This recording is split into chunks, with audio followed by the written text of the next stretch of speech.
Welcome to Our View, the podcast, where we're changing the conversation about disability one story at a time. Here at Our View, we're all about education, awareness, and shifting perspectives. With each episode, we dive into honest, meaningful conversations with individuals from across the disabled community, amplifying voices, sharing lived experiences, and challenging the way society sees disability. Because disability isn't a limitation, it's a part of the human experience. So pull up a seat and join us as we broaden the view and bring real, powerful stories into focus. This is Our View. I would like to welcome everyone back to a new episode of Our View, the podcast, where we aim to educate, raise awareness, and change the tone of conversation about disabilities. I'm your host, Arthur Aston, and I am joined today with my guest, John Fella. So thank you for joining me for this podcast episode, John. Absolutely. Thanks so much for having me. Yeah, so to start the podcast, can you share your story with us? Can you tell us who is John? A little bit about your life, what you do, who you are, some things you like to do for fun. Well, I have a joke that I always like to start off these conversations with, and that is that I'm trying to trademark the name, the Swiss Army knife of disability advocacy, because I do a little bit of everything. First and foremost, I'm a parent of a special needs son. My son, Chris, who's 18, he has, severe level 3 autism and nonverbal. I live in the Chicago area, and that's also where Chris was raised, but currently he attends a therapeutic day school in Wichita, Kansas. That's not a forever thing. It's just that his public high school here in the Chicago area couldn't meet his needs. So myself and his mom, who I'm divorced from his mom and remarried now. But we had to make a decision to get him into a different spot. And unfortunately, for families like ours, sometimes that spot is not close to home. So in his case, he's there. He's getting great care and he's thriving. But it does make it challenging for sure. Beyond that, I spent most of my professional career in education and teaching, including special ed, but I did a variety of things. I was a classroom teacher. I actually ran a small private school for a time, just a whole variety of stuff. But it was actually during those years, and I want to say my advocacy stuff probably started about 10 years ago.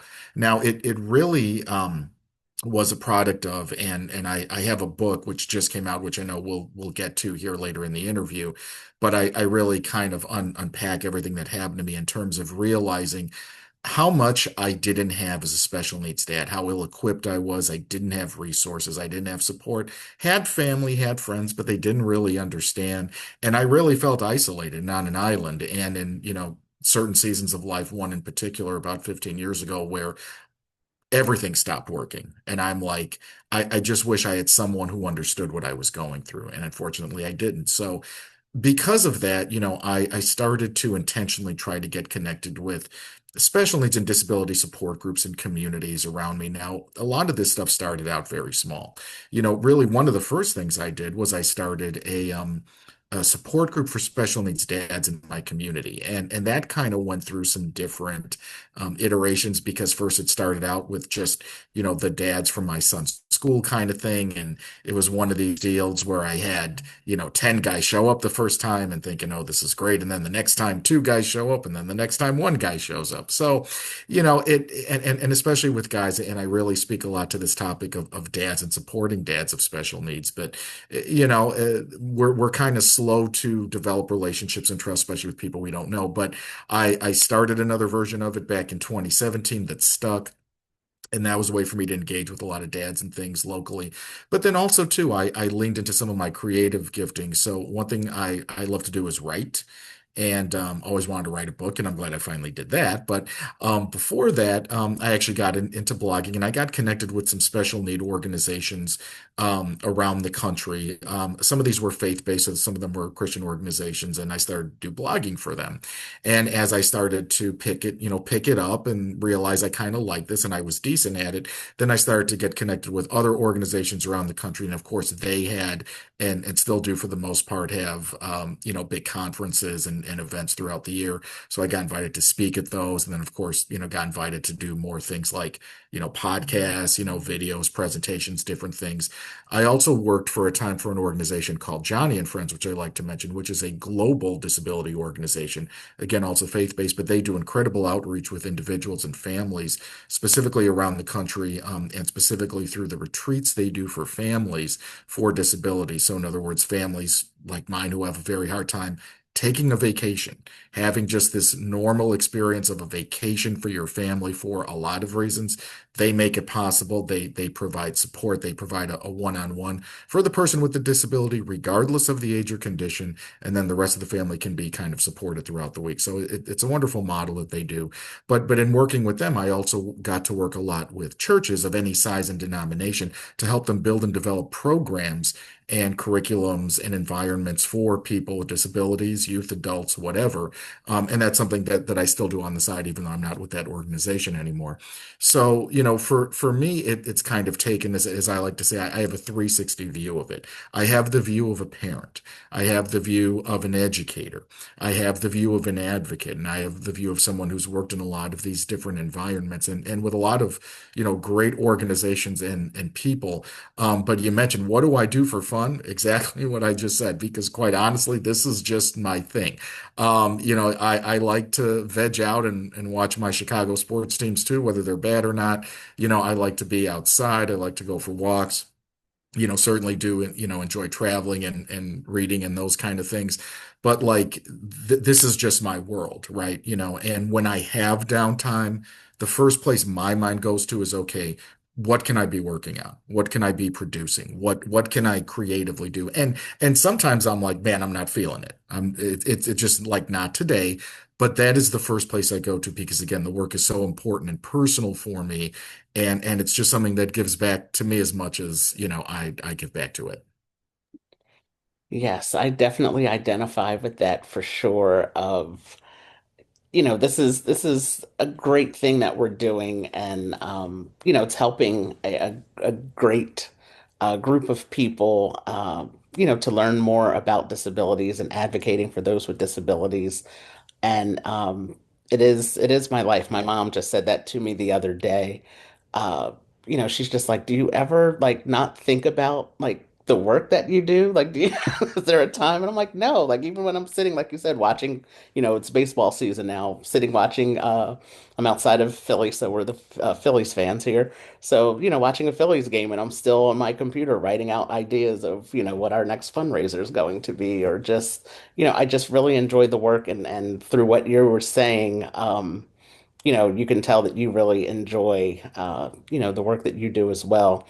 And as you mentioned, having the different perspectives as an educator, as a parent, as an advocate, bringing all of those worlds together into one thing, those different perspectives under the one thing of advocacy is, really unique and really provides a great, and overall, like you said, a 360 view of things. And so thank you for explaining all of that and the work that you do. And I want to get into you kind of answered this question already about becoming interested in becoming an educator and how that led to you becoming a disability advocate. So I want to go to the next question, actually, which is you mentioned that you are an author of a book called Faith Like My Father.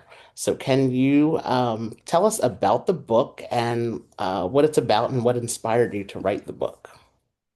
Yeah, so I will tell you, 25, 30 years ago, I really had really just a couple of dreams in my heart. One was to be a teacher, right? I loved education, I really did.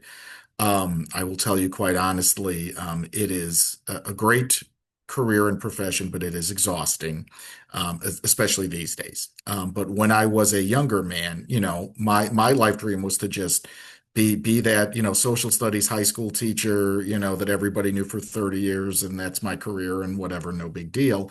But I also wanted to be a writer. And it's interesting that, over the years, what I wanted to write about kind of changed, but interestingly enough, also influenced the way I wrote my own book. So, for example, when I was a young man in college, I was really into the beat novelists of the 50s and 60s, Jack Kerouac, Ken Kesey, those type of people.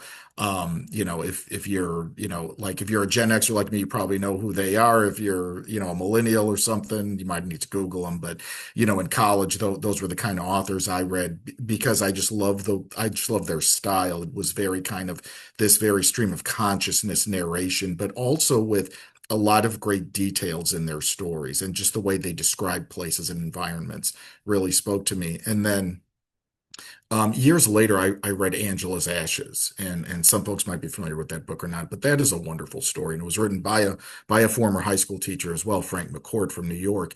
And what struck me about that, and here's where it connects with Faith Like My Father, because Frank wrote about growing up in the New York of the 1920s to an alcoholic family. And what is interesting is that I grew up in the Chicago of the 80s, but I also grew up in an alcoholic family. My dad was absolutely he was a functional alcoholic, meaning he went to work every day, but he was drunk every night and he was really drunk on the weekends. And the way that Frank described the chaos in his family, like the uncertainty, and one day dad's happy-go-lucky and the best guy in the world, and the next day he's the meanest drunk and you better stay clear of him, and just all these ups and downs, and just the instability. As I read that, I'm like, look, this is coming from a different time and place, but you know what? This is my childhood, without question. So when I wrote Faith Like My Father, I was reflecting on my journey as a special needs parent, but I was also tying it into how my father raised me. And again, I tried to, as much as possible, especially in a lot of these books that influenced me over the years, I really tried to convey this idea of what it's like not just to grow up in an alcoholic family, but this idea of, okay, unlike a lot of the guys that I saw growing up, high school, college, all this, their dads were involved. Their dads were, these typical all-American guys and there for their kids and doing all this stuff. And I'm like, my dad was none of that. My dad, however, did give me one very, very important piece of life advice.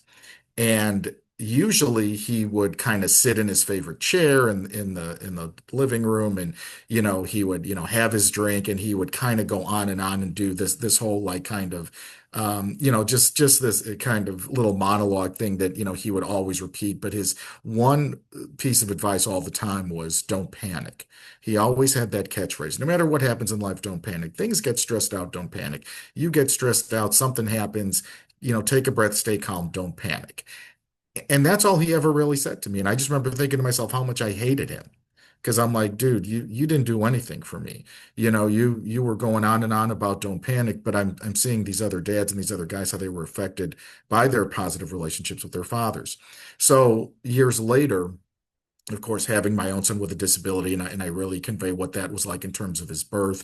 He was born premature, so there were not really serious medical complications, but I mean, it was a hard delivery. And then, of course, early on with the diagnosis, and then leading into things like the struggles of, as I mentioned earlier, trying to find myself, but also understanding that when you have a child with a disability, it exacerbates any issues that you have in your life, and specifically in your family and marriage. So there were issues with, my spouse, his mom at the time I was married to.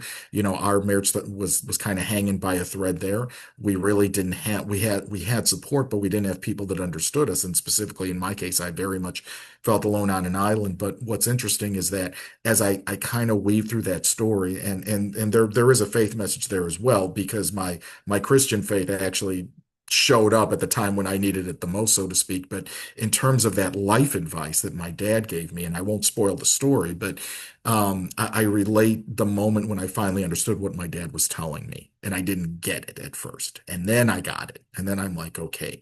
So regardless of what I've been through, I had to remember not to panic. Now, did that mean that life was hunky-dory after that? Absolutely not, because although my then wife and we struggled, and then we were able to kind of put our marriage and the pieces back together, and we lived as a very happy family for many years. I still wound up getting divorced from her, right? It was out of the blue, it was unexpected, but it still happened. And so then, of course, I had to identify as a single parent. Now, when I say that, I don't mean that mom wasn't in the picture, but if you are a parent of a child with a severe disability, you know that when you have that child by yourself, boy, you sure feel like a single parent, right? And so a lot of it it is communicating all of these life experiences as transparently and as real as I possibly can so that people really, feel like they're in my shoes as I'm telling this story. But then ultimately there's a redemption and a forgiveness arc. And I will mention books that have inspired me, but also people that have inspired me that have written books. And the end of the story is actually this redemption piece because I do wind up finding new love with my current wife. And there's a wonderful story, which I won't, again, I'll save that for the book, but it is about forgiveness. It's about forgiveness for my ex-wife for how things went down and just all of these hard feelings. And I have a good friend who actually wrote the foreword to the book. His name is Wayne Messmer.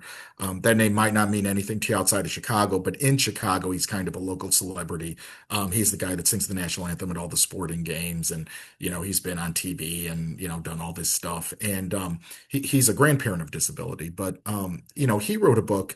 Voice of Victory, which chronicles what happened to him back in the 90s when he was coming out of a Chicago Blackhawks game at the old Chicago Stadium, and he was at a local restaurant coming out, and there was a failed robbery, and he was shot in the neck. Now, why that's tragic is one, being shot in the neck, he almost lost his life, but two, his voice was literally his gift. That was his career, that was his passion. That's what he did. He used his voice.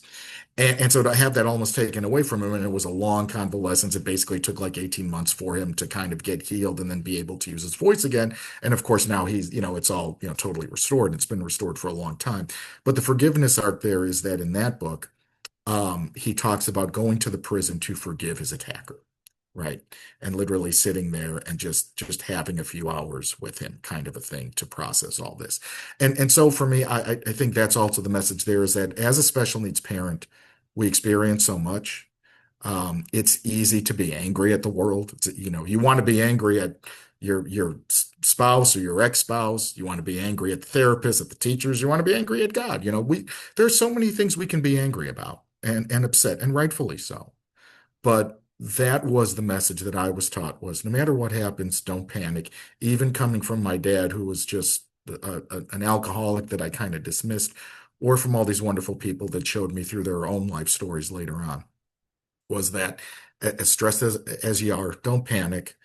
Lean into people and community and relationships. And remember, hope is just around the corner, right? As cheesy and as cliche as that sounds, hope is always around the corner. You just have to lean into your supports, until you get there. Yes, that is such a great message, and I look forward to reading your book.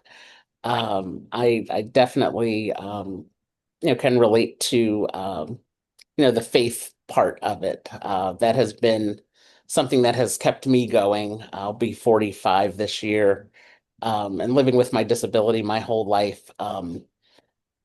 Things didn't always go right. I had surgeries that were supposed to correct things and it didn't work. But the message, you keep recalling from your father of not to panic, is reminded me similarly of what my parents would, say to me. And things don't always go right, the first time, as far as, with my disability, and life will be tough, but you can adapt and you can get through things. And, it was, they may not have used the specific words of don't panic, but it was definitely that same message. And that hope is always right around the corner for sure. So in the work that you do, you mentioned that you work with both faith-based and non-faith-based organizations. So can you share a little bit more about that work that you do with these organizations and what it all consists of? Yeah, and that's where I think I've really been blessed because, my thing is that I will support any organization that supports disability, right? And again, there are many good ones and some come from some different places. So in terms of the faith-based piece, I mentioned Johnny and Friends that I had worked for, and also my family had been served by going back a number of years now. But my work with them, I think, was so unique and special. One, again, because they're a global organization, because they have reach in so many places in the world. And I've gotten to do things, for example, like go on, we have a wheelchair ministry where we collect wheelchairs locally in our areas, all the, kind of local regional offices, and then we send them out to, there's about 30 part of 30 partner countries around the world. So my wife and I actually got to travel down to Chile a couple of years ago, and we actually got to be part of that distribution. And when I say that, I don't just mean we showed up with a bunch of wheelchairs and said, "Here you go, see you later." We were there for 10 days, and we set up at a local church, and it's open to the community. I mean, there's a registration process, but if you are in need of a wheelchair, we give you a wheelchair, and we don't just give it to you. We have a team of therapists who help to consult with you and measure you. We have translators, obviously. We have folks who will pray with you if you would like that kind of thing. But again, the idea here is that everyone should have access to this equipment. And it's just interesting, even being in a country like that. We were in the capital of Santiago, which is a pretty diverse city. It's a pretty diverse modern city. But there's still a lot of poverty, just like as in any major city. And so it was great to see us really making a difference, really in the lives of folks that we could sit with and talk to and pray with and all these things. And then also my work with Johnny and Friends is working with churches. So why that's important is that, there are a lot of families who may identify as Christian, or maybe they don't, or maybe they were raised Christian and they're like, I don't know if church is for us, and I don't really go to church, and I've got a child with a disability. It's really not for me. And so the idea here is to remember that it should be for everybody. Again, regardless of the size of your church, your denomination, or resources, or money, or what you have, every family should be welcome, right? And how do you do that? And so I would train those churches, one in terms of awareness and acceptance, but also the nuts and bolts of let's put an environment together, let's put a classroom together, let's put a sensory room together, whatever that is. And I did that with churches all over our part of the Midwest here. And again, I still do that as an independent consultant today. But there have been studies done that say it's only 1 in 10 churches that do anything, at least formally. Okay, so that number is not great, especially when people with disabilities worldwide is like 1 in 4 now. So you got to do the math there. So that's an important organization. There are some other great Christian organizations I work with, like Key Ministry. Key Ministry is based out of Cleveland. They do probably the biggest faith-based disability conference in the country every year. It's called Disability in the Church. It was in Cleveland for years. It got too big, so they couldn't really host it there anymore at their home site. So they kind of move it around the country. It's going to be in the DC area, in Tyson's Corner, Virginia, this year in April, later this month, actually. So, yeah, that's a cool thing to check out. And again, a lot of the resources are also universal, whether you're coming from a Christian or a church background or not. There's a lot of resources one can still connect with. But then in terms of non-faith based, right? Because again, I work with a lot of organizations that just support disability. Some of those are more local to me, some are on a bigger scale. One organization that I always love to mention is something called Special Fathers Network. So Special Fathers Network is an organization that it's based in Chicago, but it's a national organization just for special needs dads. And again, the idea here, and again, I speak to this a lot in my work and also in the book, but the fact is that men have a different experience of this. Men, many times, because of how we're wired, we don't want to ask for help. We don't want to get support. We're embarrassed. There's shame. There's guilt. There's all of these things. Special Fathers Network provides a way for guys to get support through a variety of ways. So there are in-person support groups that meet around the country in certain areas. We're not in every city, but we're in most cities. And then there are virtual support groups with guys from around the country. So depending on what your preference is, you can always do that as well. There's a mentoring program where you can get connected with one dad in your area. You're not ready for a group setting, that's fine. Get connected with one dad that you can kind of communicate and have a relationship with. And then there's, great series of podcasts, YouTubes. There's a virtual conference once a year in May, and then there's a retreat for dads in September as well. So lots of great resources there. Of course, I also like to mention a great organization called the ARC, and the ARC is a national organization. It's in every state. I'm connected with our local chapter here. I know some of the folks that work for them, but if you're a family that is in need, because one of the things about navigating this world is that there's so much you have to manage. And for a lot of families that I talk to, especially with the younger kids, it's really about getting to the next day, which I fully understand.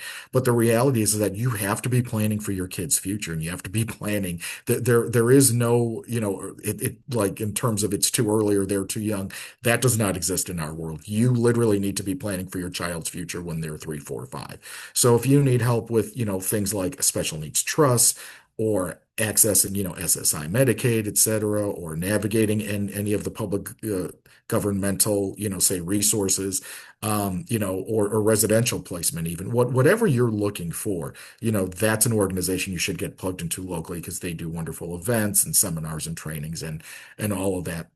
And then there's, some other great organizations locally in the Chicago area that I'm connected to. And again, you have to be in Chicago to know about them, but organizations like City of Support, which does great, support groups for parents and families and dads. I actually work with their dad support group, for example.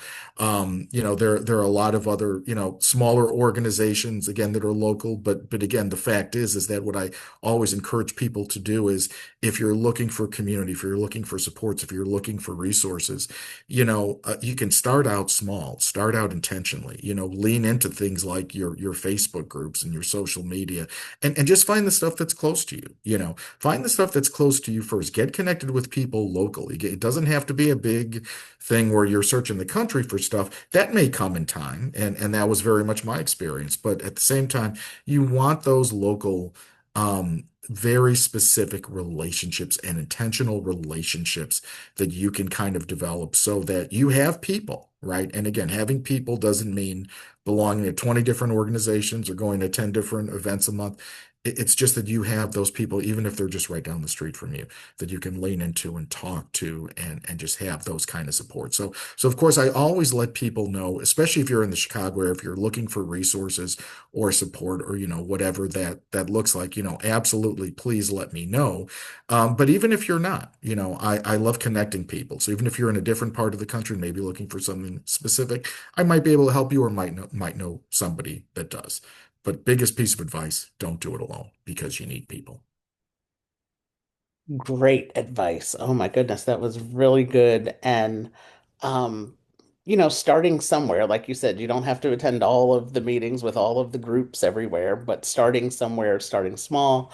Um, I really I can't wait to learn more about the disability in the church and the Special Fathers Network that you mentioned. I really think that both of those are, so important, and the work that they're doing is really important. The Special Fathers Network, especially, um, a lot of times. In my work, we see a lot of parents and, having a place that's specifically for fathers. I think that's so important to mention. So thank you for bringing up all of those resources for people to look into. And thank you for this conversation. And to wrap it up, can you just share with everyone where they can find you on social media or a website? And also, can you tell people how they can purchase your book? Yeah, definitely. So you can just punch me into the Google machine, as I like to kid. You can always find me there. But I do have a website. It's just my name.com, so johnfella.com. There is a banner link on the homepage to get my book. That, if you click on that, it'll take you to the Amazon link. My book is available, though, on every platform, Amazon, Barnes and Noble, Books a Million kind of thing. If you do pick it up on Amazon, or even if you don't, please drop me a review on Amazon. I would very much appreciate that. And then otherwise on my website, you're going to see a lot of my content and things. I will confess, my webmaster can sometimes not keep up with me. So there's a lot on there, but it's not always the most current. So definitely either Google me and see what's the most recent or go to my social media where I'm always updating things. So on Facebook, I have a personal page. You're welcome to connect with me there, but I also have a blog page. It's called John Special Needs Blog, John Special Needs Blog on Facebook. I'm on Instagram. X, LinkedIn, all of those, just punch my name and you should be able to find me there. And again, reach out and connect with me. Again, I'm always happy to talk with you, speak with you, and again, any resource that I can help provide, always happy to. Great, John. Thank you for this conversation and sharing your story of your family with your son and the work that you're doing in the disability advocacy world. It is very much important and needed work. So thank you for what you're doing out there in your area of the Midwest. And thanks again for this conversation. Everybody, go pick up John's book to read it. And thank you for talking with me today. Absolutely. Thanks so much for having me. You're welcome. Thank you for joining us for this episode of Our View, the podcast, where we amplify the voices and stories of those in the disabled community, one conversation at a time.